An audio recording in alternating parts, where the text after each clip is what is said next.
نبی کہتے ہیں جیسے میری شان نبی اور رسولوں میں ہے ویسی عبد القادر کی شان اولیاء اور اقطاب میں.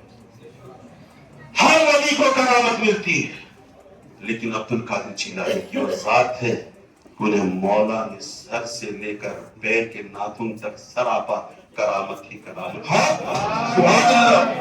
یہ عبد القادر جیلانی کی ذات مقدسہ ہے جنہیں مولا نے سراپا کرامت بنا کر کے بھیجا.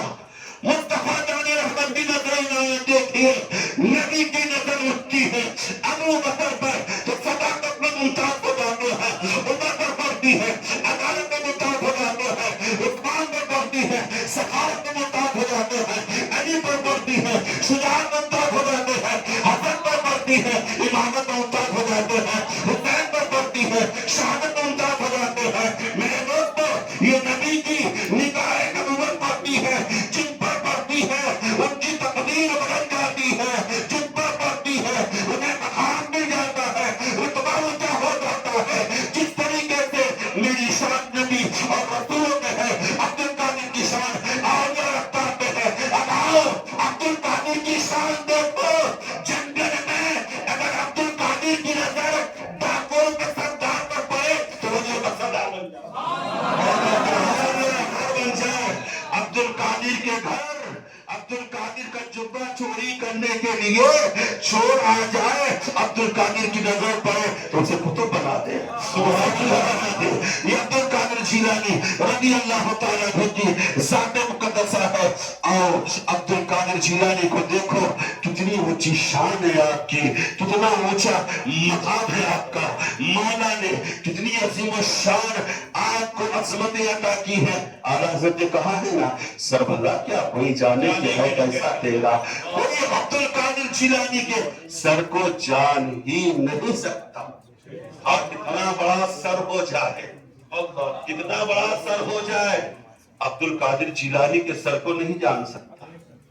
نبی کا سر تو چھوڑو نبی کے قدم کا حال یہ ہے کہ فرشتوں کا سردار جبریل آ کر نبی کے قدم کو چومے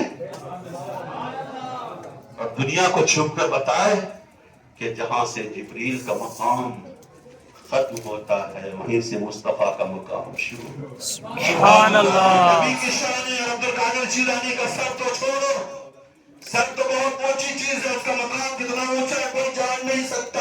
اعلیٰ حضرت کہتے ہیں سر بھلا کیا کوئی جانے کہ ہے کیسا تیرا. اولیاء ملتے ہیں آنکھیں اولیاء ملتے ہیں آنکھیں وہ ہے تو جب ذرے کا یہ حال ہے تو پھر عبد القادر کی جنگوں کا حال کیا ہوگا. جب ذرے کا یہ حال ہے تو عبد القادر کے سر کا حال کیا ہوگا. میرے دوستو آؤ آخری بات بتا کر آپ سے رخصتی لینا چاہتا ہوں.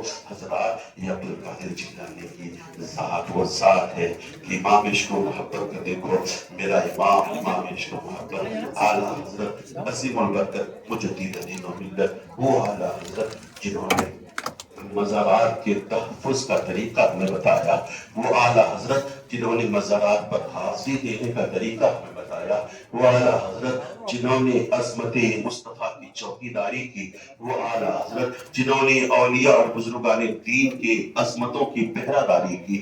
وہ اعلیٰ حضرت جنہوں نے 1000 سے بھی زیادہ کتابیں لکھی. وہ اعلیٰ حضرت جنہوں نے دیوان کی شکل میں ہدایت کی بخشش ہمیں عطا کی. وہ اعلیٰ حضرت جنہوں نے ترجمے قرآن کنز الایمان دے کر ہمارے ایمان کے قلعے کو مضبوط فرمانے کا کام کیا. وہ اعلیٰ حضرت سبحان اللہ کبھی حجت الاسلام ہمیں عطا کیا. وہ اعلیٰ حضرت جنہوں نے کبھی ہمیں مفسر اعظم ہند دیا. وہ اعلیٰ حضرت جنہوں نے کبھی ہمیں مفتی اعظم ہند دیا. وہ اعلیٰ حضرت جن کی عبادت کا حال یہ ہے کہ طبیعت خراب ہے پھر بھی 2 لوگوں کے سہاروں سے آپ مسجد میں تشریف لے جا رہے ہیں.